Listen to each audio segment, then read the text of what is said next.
Most of the delicate sculptures that are the grace monuments of Bluff City Cemetery are fashioned marble, a soft stone, and a carver's delight. Limestone, the first cousin of marble, is a stone even softer and easier to work with. While limestone is the best still harvest in Indiana, the marble continues to be mined in Vermont, Georgia, and the Dakotas, but neither is in great demand. Unfortunately, both marble and limestone are a high silica content, which simply cannot withstand the acids of today's atmosphere. Our air pollution erodes these stones at an alarming rate. The vast majority of memorials in the Bluff City Cemetery are made of granite. With no appreciable silicone content, the granite is a material best suited for our environment. It endures. The evolution of phrematic drill allows the memorialist to carve detailed granites into the hard surface, available in red, pink, gray, blue, and black, as well as a rainbow combinations. Granite is the medium of choice. Several areas in the country have produced quality granite on a continuous basis and have become the legendary suppliers of the stone. Albert, Georgia, and the Barre, Vermont, are areas of such two sites. Known for their red and gray granite, St. Cloud, Minnesota produces quality and red and gray and is also known for their rainbow granite as well. The quarry in Millbank, South Dakota is incredibly wide, 1,500 inches thick, 30 meters across, and 120,000 miles long. Early carvers used such tools as chisels. Chisels have been used for years, but today's granite is the medium of choice. And cutting stone is now done with lasers, diamond cutters, and jet water tool technology. And what about the memorials done in the future? Prototypes are entirely made of lucids exist. In California and Ontario, Canada, solar-powered tape recorders are also built into monuments and available for purchase. Perhaps the children of tomorrow will think it's common to visit their grandparents' memorials and hear the voices from the past. Thank you.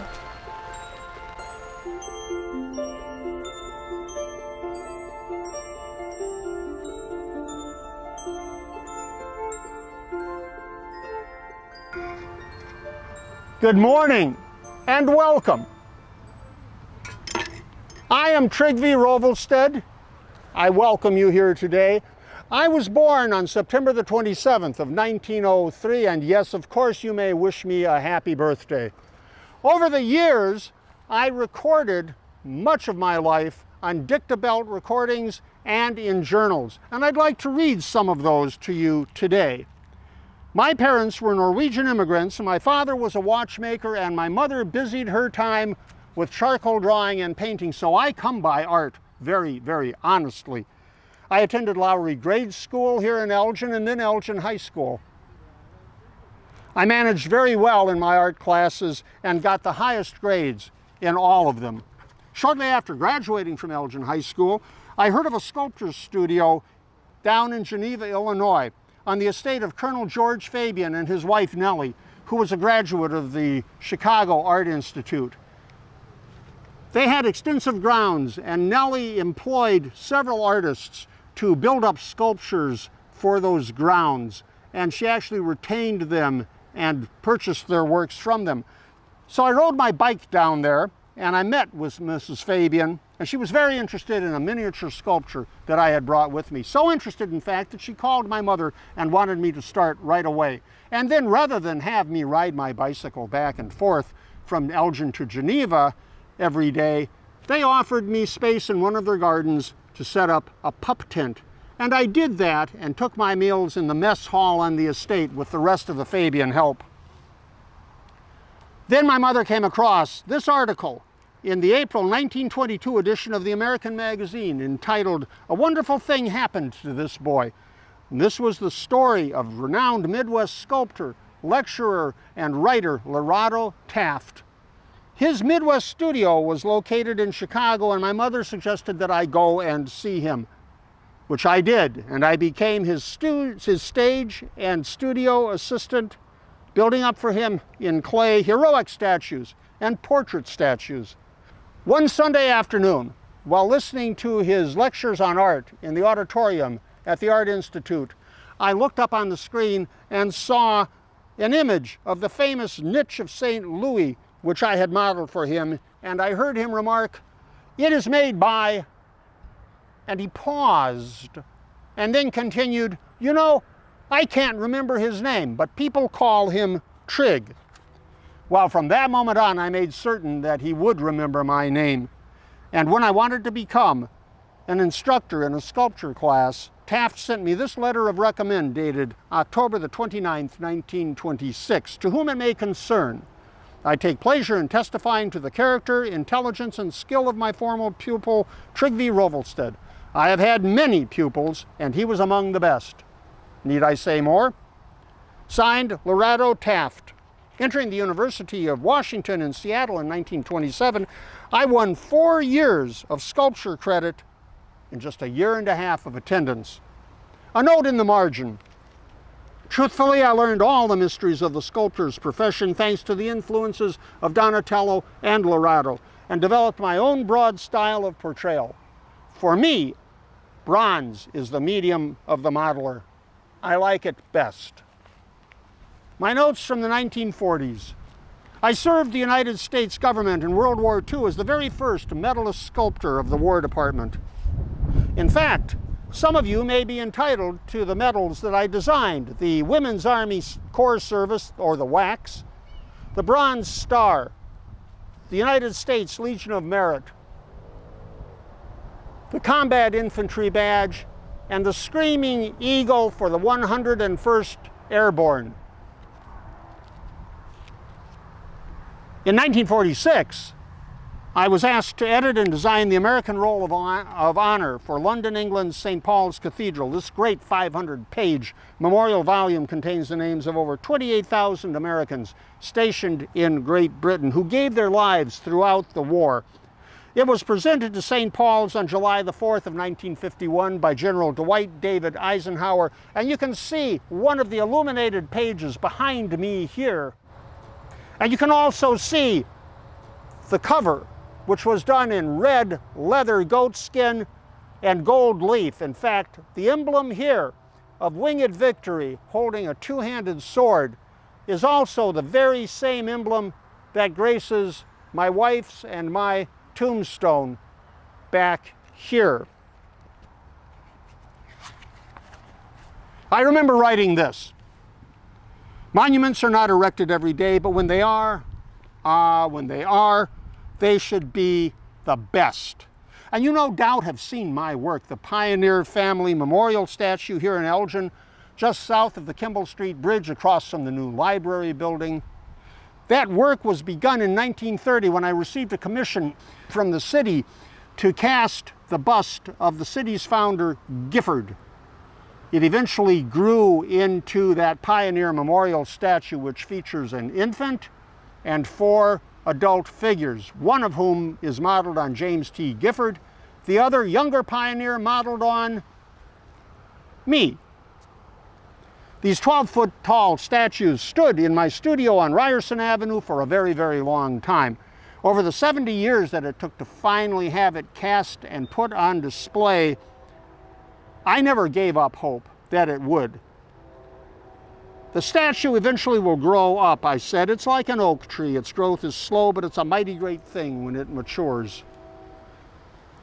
I tried to bring it to completion, and others rallied around that statue and tried and tried. I even designed a commemorative coin to help sell and fund the casting of that statue. And eventually it was dedicated on November the 11th of 2001. Many of you have seen it, but it was too late for me, for I died on June the 8th of 1990 at the age of 86 here in Elgin. One other thing. I conceived of an even more epic statue. It would have risen 500 feet over the harbor of Chicago, and it would have forever changed that skyline. And here you can see a drawing of it. It was entitled, "I Will." Had it been erected, it would have. But monuments are not erected every day. Thank you so very much for coming by today.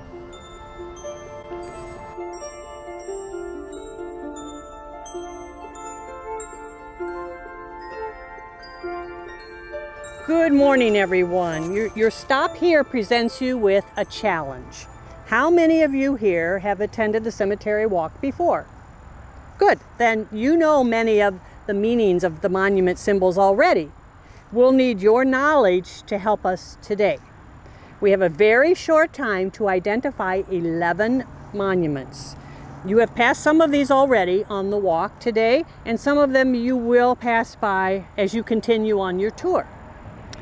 If you know the meaning, don't be shy, call it out.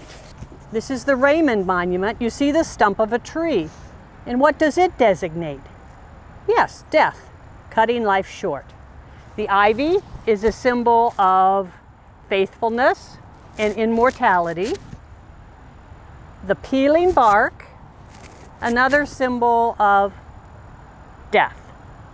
Smaller stumps often represent children. With the Ron Monument, your eyes are drawn first to the lilies. And the lilies are a sign of purity or innocence or majesty or the resurrection. It has many meanings. But now look at the top of the stone.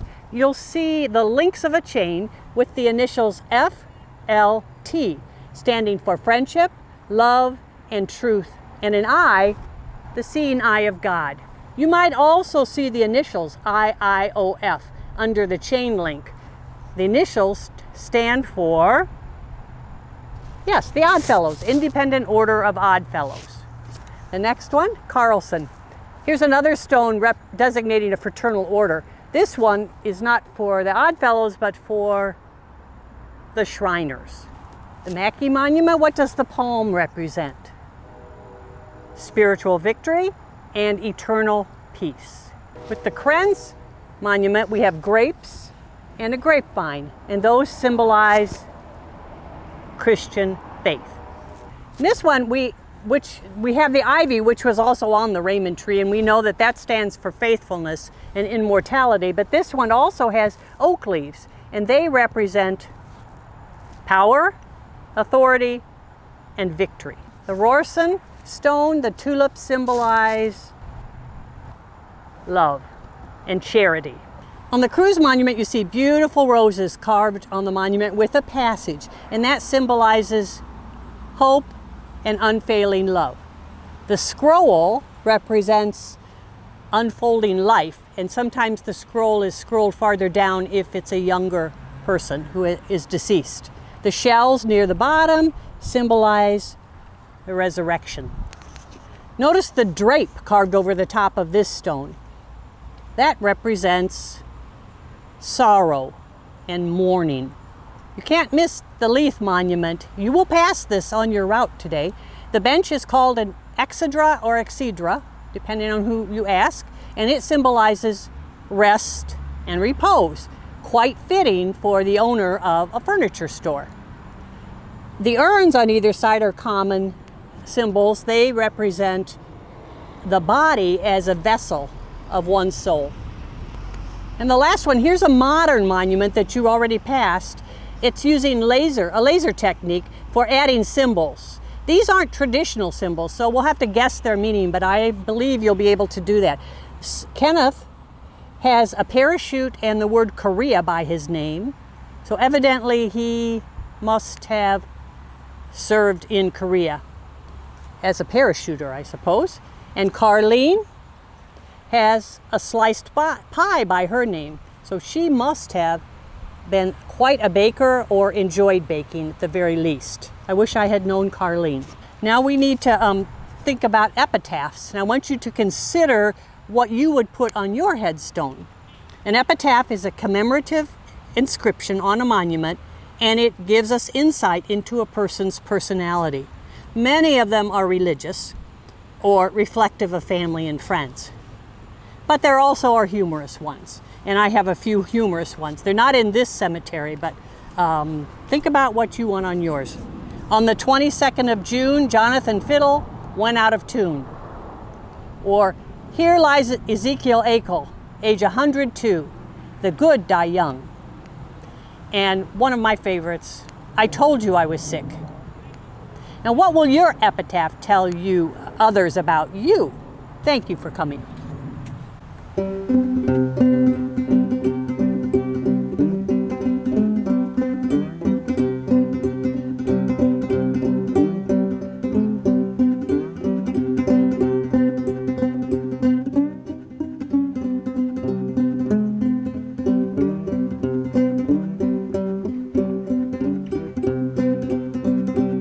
I wish I was a mole in the ground.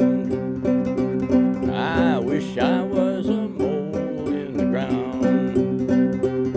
I was a mole in the ground, I'd root that mountain down. Wish I was a mole in the ground.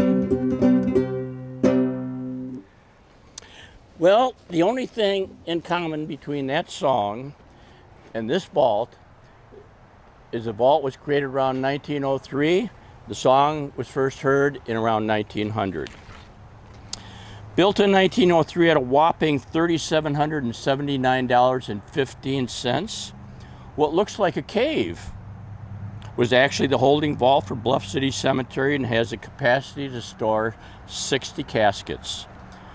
What you see here is not a mausoleum or a place of burial. This was built to hold the remains and coffins of people who died during the months when the ground was deeply frozen. There is no longer need for this vault since heavy equipment has replaced digging a grave with a shovel, so it is now used to store custodial equipment for the cemetery. This vault, as well as the gates behind you, were constructed with blocks of stone which had previously been used for the holding vault at the Channing Street Cemetery. On October 5th, 1905, when both Channing and Bluff City cemeteries were in use, the sexton's record book shows that Abel Gifford died and was placed in the holding vault to await the spring thaw. It must have been an early winter that year.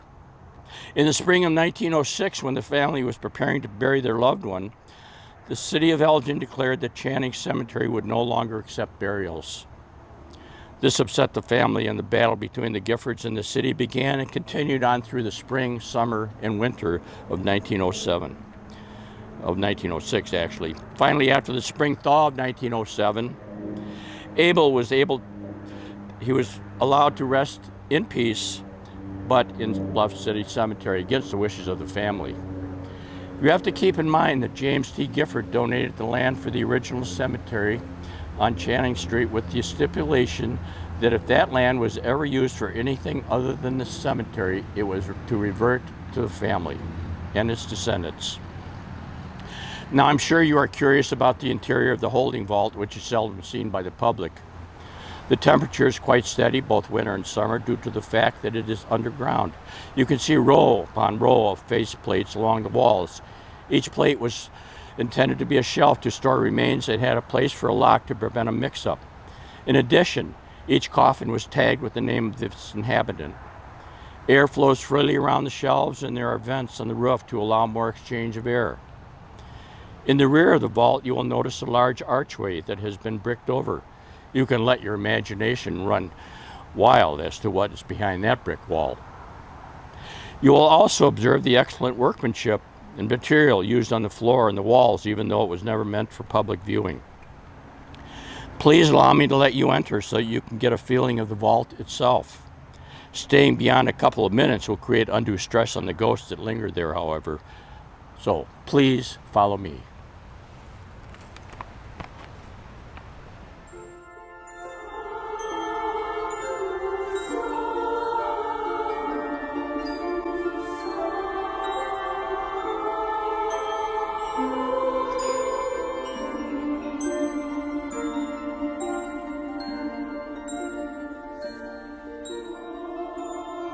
Should you ask me whence these stories, whence these legends and traditions, and so is that good? Carl, remember the phrases. They have to be slow and deliberate.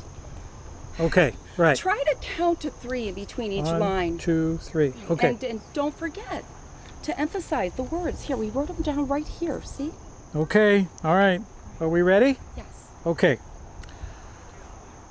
Should you ask me whence these stories, whence these legends and traditions with the odors of the forest, with the dew and damp of the meadows, with the curling smoke of wigwams, with the rushing of great rivers, with their frequent repetitions, and their wild reverberations as of thunder in the mountains, I should answer, I should tell you, from the forests and the prairies, from the great lakes of the Northland, from the land of the Ojibways, and from the land of the Dakotas. Yes. Well done. Now, we should rehearse a little of our dances. We have to keep up on our skills. All right? Let's see. Which dance? How about the Chickasaw Stomp dance? That's a good one. Okay.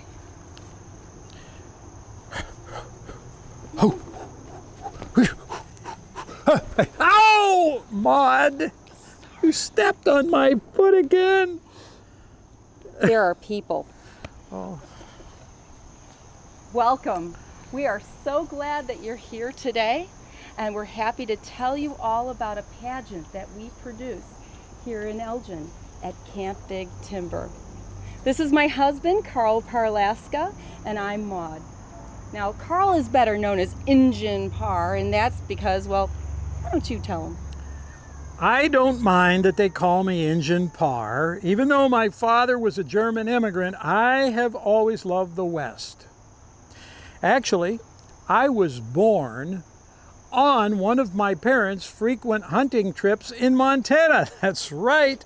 I was born on a hunting trip in Montana. Now, should that explain to you why, by the time I was born, traveling the West, by then the home of most American Indians was a Parlaska family tradition.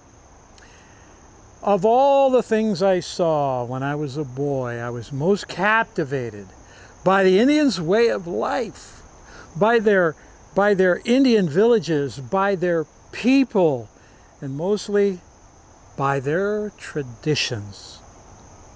And Carl's favorite tradition was the dances. He first noticed the authentic costumes, the colored feathers, the beaded leather, the moccasins, and that they were all handmade on the tribal grounds. My first exposure to Indian dancing was when I went to see the Buffalo Bill Wild West exposition in 1896. When I saw those Indian dances, I was hooked like a big fish. I just had to learn to dance. Right. And so Carl met Eddie Little Chief. He was a Rosebud Sioux. And it was very unusual at the time for a white man to learn dances, but Eddie taught him all the traditional dances, and they became very close friends, and they remain close friends to this day. I was involved in Boy Scouting, and so in 1927, out at Camp Big Timber, I taught the boys some of the dances that I had learned from Eddie, and they would dance them around the campfire. Well, the boys asked if they could invite their parents to come and see some of the things they'd learned. And so, over the years, the number of visitors grew and grew. We added seats around the campfire, and then we added more characters for dancing. And then we introduced the narration of the beautiful Song of Hiawatha, a poem by Henry Wadsworth Longfellow. Now, at first, it was all boys, but then, Maud, why don't you explain that change? Well, I was happy to help my husband at Camp Big Timber. You see, I was a Girl Scout leader. And so together we would travel to get to know the Indian villages. We would travel out west together, and I'll tell you, after time, they became our family. So my husband was honored as a brother by the Sioux, the Blackfoot, and the Ojibwe tribes. Right. That was a very, very rare honor, and it's because it was a testament to the way in which my husband portrayed their traditions. Yes. Now, let's see. I was, what can I tell you? I was a Girl Scout leader, and I was also a home economics teacher at Elgin High School. And well, as our program continued to grow, we needed a woman to play the part of Old Nokomis. And so that became me. And I was happy to play that part. And years later, we brought in the Konishi dancers. Those were the Dragonfly, the little girl dancers. And that happened back in 1948. I'm so sorry that we don't have the time to tell you all the details about what the Elgin Hiawatha pageant has become here in Elgin, but it is well documented. You can look it up in the newspaper if you wish. Now, I'm previously an accountant, and now I'm better known as the producer, director, and choreographer of the Elgin Hiawatha pageant. And you might think that there's a lot of difference between the two, but not so. You see, as an accountant, my job was to put numbers in their places and let them be whatever they were, because you cannot change what a number is, and you cannot change what it adds up to. As the producer of the pageant, my job is to give the young people of Elgin a place in the pageant, and to let them be what they will be, to let them do what they can do. And I cannot change it, but I can give them the opportunity to establish their own traditions. And we've done that over the years for hundreds of young people here in Elgin.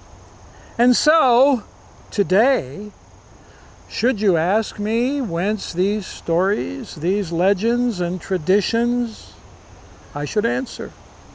I should tell you. From the grounds of Camp Big Timber in Elgin, Illinois, and the Hiawatha pageant. Shall we dance? Thank you for coming.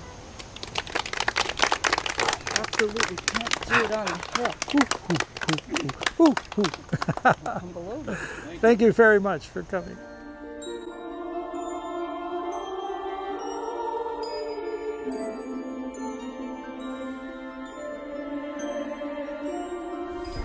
Greetings and salutations, my friends. If there was ever one most valuable lesson which I learned from my stepfather, which I would convey to you all here today, it would be to follow your dreams. It would be to forge ahead, never get complacent, and never, ever, ever give up. There will be times of trials and tribulations, struggles and difficulties, all which can be overcome with hard work and determination and perseverance. I lay this charge upon all of you here today. Hello, my name is Alfred Church. My stepfather was Gale Borden, inventor of the condensed milk process. Some of you may have thought that Gale Borden was a woman, but I can assure you Gale Borden was a man. He was a man among men, and it was him that I owe my business skills to, my business savvy, my drive, my desire, and my entrepreneurial spirit. I owe this to him and to him alone. I was born May 10th, 1844 in Vernon, Oneida County, New York. My father, Hiram Church, was a fur trader. It was his business which brought us here to the Fox River Valley in Elgin. My mother, God rest her soul, Emmeline Eno Church. Now, my father passed away unexpectedly in 1857. My mother took my brother Samuel and I back to Connecticut. Mother eventually met and married Gale Borden, inventor of the condensed milk process.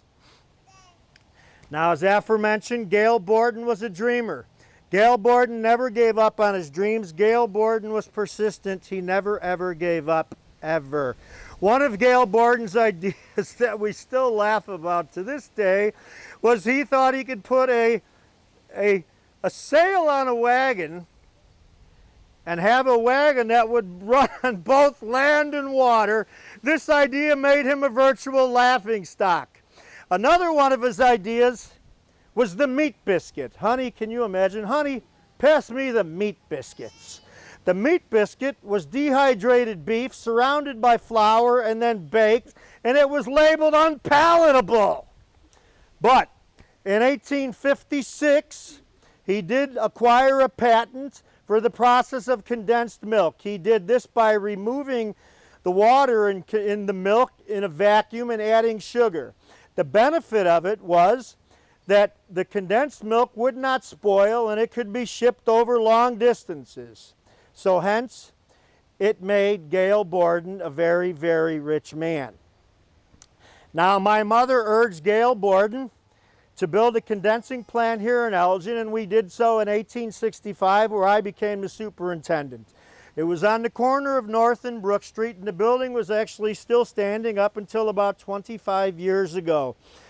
Now, during this time, we put a large roof over the springs at Brook and North Street, and we also built a small diker levee to capture the water, which we use for our factory needs. In 1873, we built a long pipe down a 10.5-foot grade slope with water all the way to Market Square, downtown Elgin. This water fed a watering trough for the horses and a fountain, and you know it today as, please help me out here, Fountain Square. Yes, you're absolutely right. Now, Gail Borden, he never did live in Elgin. He did buy a house at 378 Division Street. He got sick and moved to Texas, and he passed away in 1874. Now, at this time myself, I never got complacent either. No moss grew underneath my feet. I was the builder of many buildings. I was the board of director of 2 banks. I was the president of the Siebold Piano and Organ Company. I was the board of directors from the trolley cars here in Elgin, and I always loved a good trolley ride. If you can ever get a good trolley ride, I absolutely recommend it. Of course, you must be careful stepping out because there are horses that were roaming the street in Elgin at the time, and you will step into something undesirable. But in 1877, I went into business with my friend William Grote. Now, William Grote was a savvy businessman. He was a smart businessman, and this man knew how to make money. William Grote and I opened up a real estate development company. We bought large tracts of land. We sold the land to houses, for businesses, and other opportunities, and business prospered. We made a lot of money. I was possibly the wealthiest man in Elgin, Illinois. The wealthiest man in Elgin, Illinois. My wife, Mary, and I, in 1886, we had a house built at 364 Division Street. It still stands. Since 1939, it has been used as a funeral home. Now, this particular house, it had 15 rooms. It cost a staggering $25,000, more than 20 times the cost of a house in Elgin, Illinois. It had a covered porte cochere out front so my friends could pull up in their carriages and wagons and step off under roof without being bothered by inclement weather such as rain or snow. If my porte cochere was here right now, all of you people, I'm certain, would be standing underneath it. But the beauty of my house was the 3rd floor itself. It was the 3rd house in Elgin, only the 3rd house in Elgin to have the 3rd floor specifically designated for a ballroom. That's right, my 3rd floor was a ballroom. We had many dances up there, and we danced until the middle of the morning when my wife looked into my eyes. And then I went a little overboard, and I did drop my poor wife a few times. But I want to address something else here, something I'm still churning about, if you will. It is those nasty rumors that are about me. I'd like to correct them. The nasty rumors are that I left Elgin in 1903 to escape paying high taxes. Well, it's all true. It is. I did. I left Elgin in 1903 in the state of Illinois to escape paying high taxes. It was a high tax on my personal investments at the Borden plants. It churned my stomach. I left and moved to New York to escape the high taxes. Now that was a long time ago, and I'm certain that Illinois is not, by now surely's got its tax problem under control, and you are living in a true state of tax utopia. I missed out on that. I'm sorry I couldn't have been with you for that. But I was a great benefactor to Elgin, Illinois. I gave generously to the YMCA, the YWCA, multiple businesses in town. I personally gave money to no less than 25 young men who achieved higher education, some of who went on to be lawyers. Now, my wife also gave in 1901. She gave a plot of land and a house to be used as the YWCA.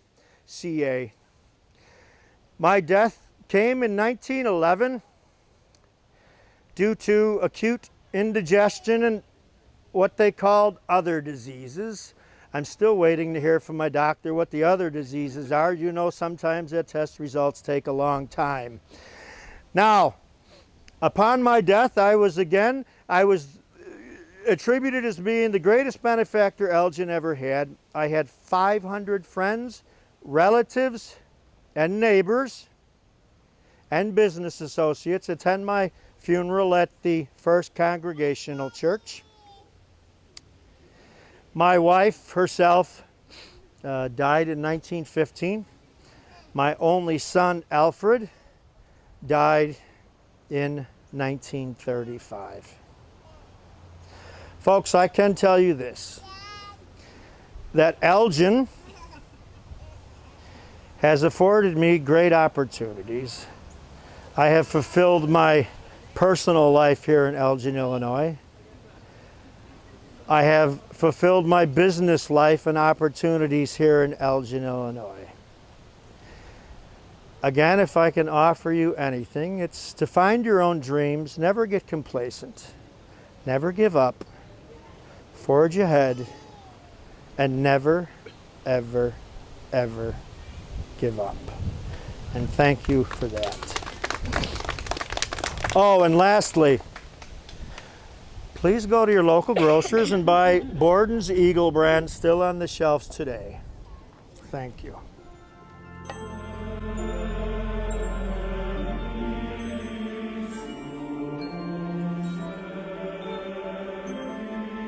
Morning, everybody. My name is Benjamin Simon Pearsall. I'm the largest producer of oleomargarine in Elgin, Chicago, and the surrounding states. I'd like to welcome you to my home. It's not the same size as the one when I lived at 808 Douglas Street, but my family and I, we don't get around much anymore.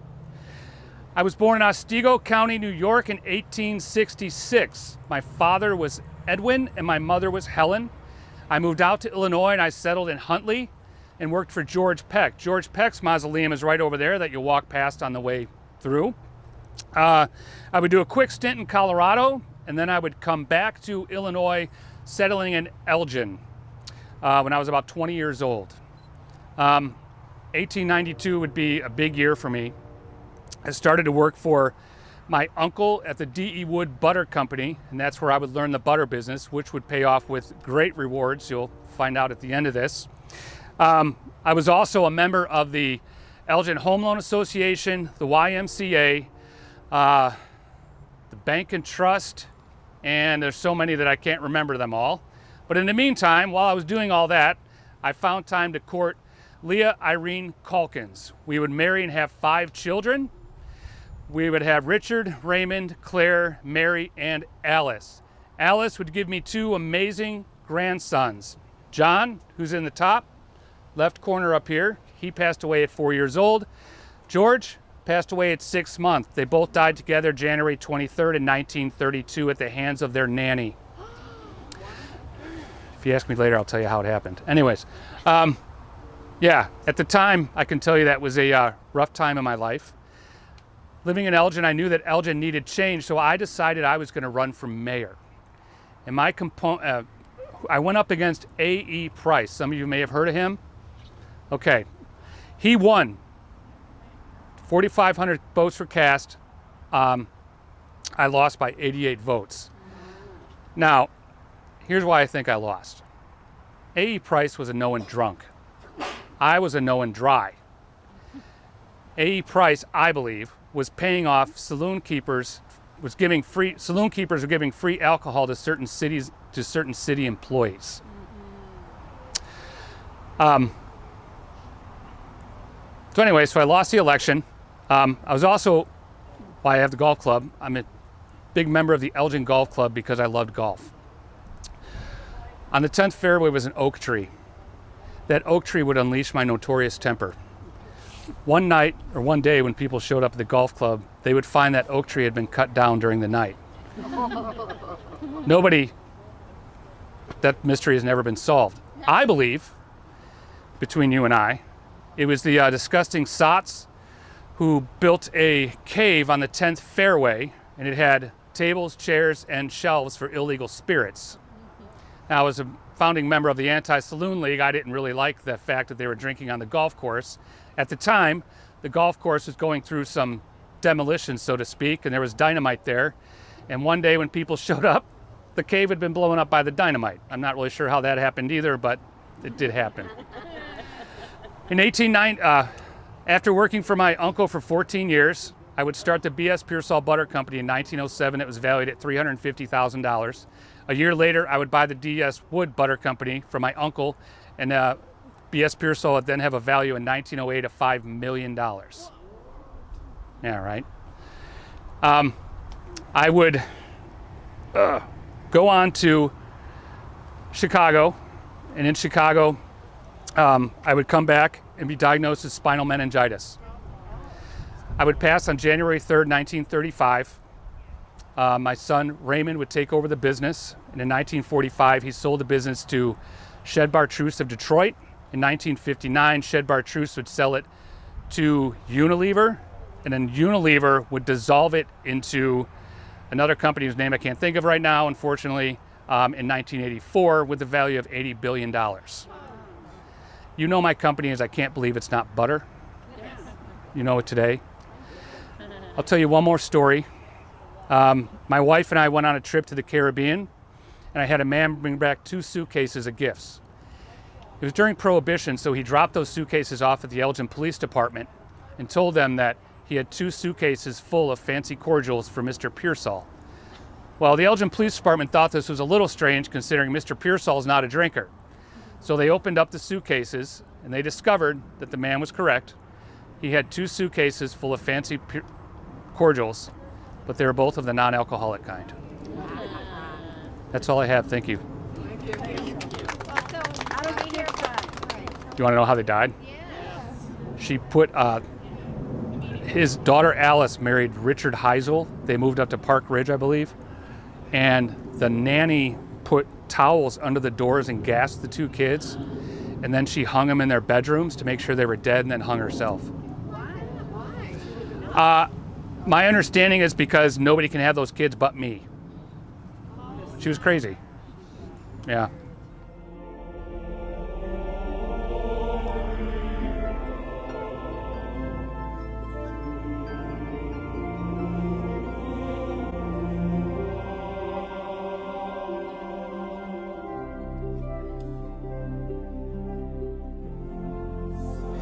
The original Elgin Cemetery was located at the corner of Division and Chapel Streets, where the burial of Mary Ann Kimball, who died May 6, 1837, took place. At the time of her death, she was only 26 years old and the first settler to die in Elgin. The original cemetery was known simply as the burying grounds and measured about the size of 2 football fields side by side. It soon became obvious that this cemetery would not be large enough, and in 1843, James Gifford donated land for a new cemetery. All the residents who had buried their loved ones at the burying grounds were advised to move them to the new cemetery on Channing Street. Mary Ann Kimball was among those moved. In 1844, with the opening of the new cemetery, it seemed there would be sufficient room for burials for quite some time. However, Elgin grew very quickly, and more than 7,200 graves were located there, including a potter's field, a section for contagious diseases, and a large section for those who died at the mental hospital with no one to take possession of the remains. In 1888, the city of Elgin decided that the city cemetery would soon be overcrowded, and sent out requests for bid for a new site. A horse farm east of Elgin was the final choice, and people were once again asked to move their loved ones to the new cemetery known as Bluff City. As was the case with the first burying grounds, not everyone was moved. According to the records, about 7,200 remains were buried at what became known as the Channing Cemetery, but only about 3,500 were moved to Bluff City. In 1968, Channing Elementary School was commissioned on the same site as the Channing Cemetery, and while digging the foundation, many remains were discovered. This was in the time before government regulations were in force, so the decision was made to simply reinter the remains at Bluff City Cemetery. They were brought here in trucks and deposited in the common grave area located just down the hill from here. They were buried beneath an old oak tree, which has since died, and no permanent marker or monument was ever placed there. In 1998, an addition to Channing School was authorized, and just as quickly as they began digging, remains were discovered. Because of new government regulations, archaeologists were called in to identify and remove these remains. One set of remains that was found was that of Mary Ann Kimball, the first person to die and be buried in Elgin. Due to those same regulations, she currently rests in a Springfield warehouse, waiting to be claimed by next of kin. Longtime museum board member and author of a book on Elgin cemeteries, the late Steve Stroud, long advocated for a permanent monument to recognize those souls buried in the common grave. Last week, a granite monument and new oak tree were dedicated at the common grave, as was a bench in Steve's memory. If you wish to view the common grave area after your tour, you can go to its location in the southwest corner of the cemetery. And to wrap up, I would like to read what is on the granite marker that was just placed last week. It's entitled, "The Field of the Forgotten." In memory of the past citizens of Elgin, brought here from unmarked graves at Old Sem, the prior city cemetery. Gone but never forgotten, their journey ends here. May their souls be at peace in this place of rest. At this common grave, we pay tribute to their memory. And then a final quote from Steve Stroud's book on a history of Elgin cemeteries that is just perfect for an event like this. Though they are silent now, they all have stories to tell. Thank you.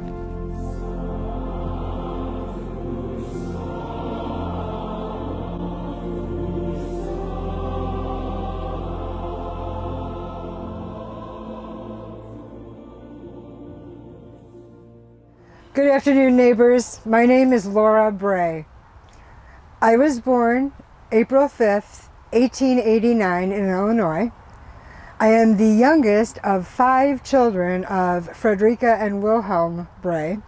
I have an older sister, Wilhelmine, who we call Minnie, and 3 older brothers, Ernest, Herman, and William. Only William and I were born in the United States. Our parents and our 3 older siblings were all born in Germany and moved here to Elgin in 1884. In 1886, Father and Mother had our home here in Elgin built at 460 Dundee Avenue. When I was only 5 years old, Father died, leaving Mother and us children on our own. Mother took boarders into our home to help keep our heads above the water, as they say. I always liked to draw and color pictures and did particularly well in art in school. After graduating from high school, like many Elgin residents, I went to work at the Elgin Watch Factory, where I was employed from 1909 until 1914. In 1914, the Great War started, and my family's homeland, Germany, declared war on Russia. For those of us of German background in the United States, it was a very nervous time. We feared that our friends and our neighbors would begin to think of us as the enemy. But President Wilson declared that the United States would remain neutral. That was a big relief. I attended the Studio School of Art in Chicago and then enrolled at the Art Institute of Chicago in 1917. That same year, Germany broke its promise and resumed warfare at sea by submarine. And then the United States declared war on Germany. This was terrifying to me because people I had known started questioning me about being a German, and Germany was now our enemy. But then the Art Institute ran a contest for artists and illustrators to make Army enlistment posters at the request of Captain Franklin R. Kenny, who at the time was the head of Army recruitment for the Northern Illinois area. I entered that contest in order to prove that I and my family were loyal to the American cause in the war. I explained myself by saying, yes, I am of German parentage, and my kinsmen are many of them in Germany yet. Or they were. They're dead now. But I myself am an American. You understand? An American. And I propose to do my full share as an American citizen. I count it a privilege to be allowed to prove that I am that kind of citizen. Count on me for anything I can do. I painted my poster in the popular Art Deco style, picturing a young man standing in a window in a luxurious parlor watching as troops march off to war. I titled my poster, "On Which Side of the Window Are You?" in the hopes that young American men would see the heroic soldiers marching off to war and contrast it with the lazy luxury of the young man just standing in the window, and be inspired to enlist and go forth and defend our great nation. And my poster won first prize. Nothing is put into this picture by accident. It is all by my design, but I was inspired by something Captain Kenny said to me. He said, "No matter how little he is, every man conceives of himself at times as a fighter." I think he's right. This young man is standing facing the same direction as our troops. He is already inclined to enlist. He's wearing a high collar that echoes the collar of the soldiers' uniforms. His shoulders are held back like the soldiers marching by, and his right hand wrapped around his lapel mimics the grip that the soldiers have on their rifles. There is some inner turmoil and indecision on his face, but I think he is starting to think about it. You can't see it, but way down here where it's dark, I guarantee you, this young man's feet are in the same position as our soldiers, standing proudly at attention. The first word on this poster is enlist, and the last word is you. I think he will, don't you? My poster was published in Chicago, and in May of 1917, a photograph appeared of me, my poster, Captain Kenny, and another poster winner in the Chicago Tribune. Captain Kenny said at that time, "These designs will get men. They are irresistible."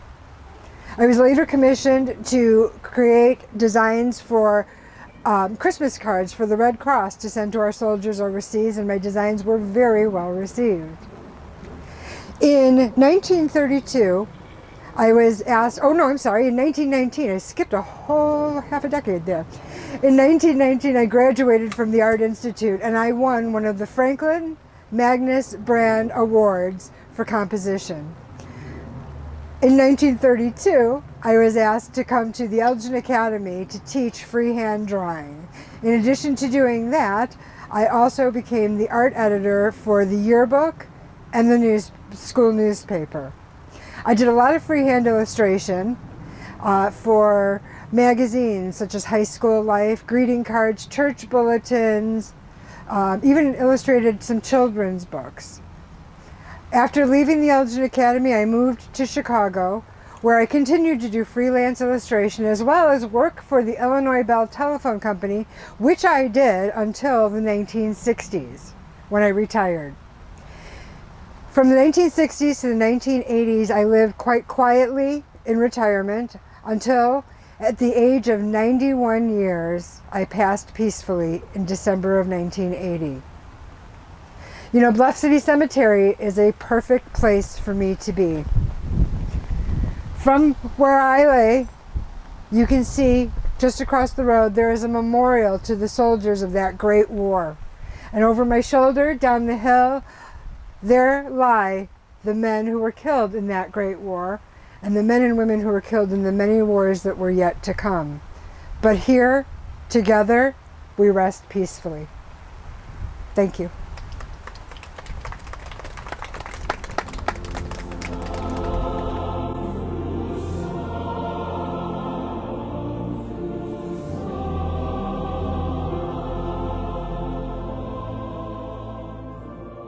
Bluff City Cemetery consists of 108 acres. Bordered by the fen and butterfly gardens, it serves as a beautiful and peaceful resting place. As the original Channing Street Cemetery began to reach capacity, the city purchased the land for a municipal cemetery. Bluff City, a non-sectarian cemetery, was opened in 1889, and graves were slowly transferred from the original site over a period of time. A date of death prior to 1889 distinguishes those graves that came from the original location.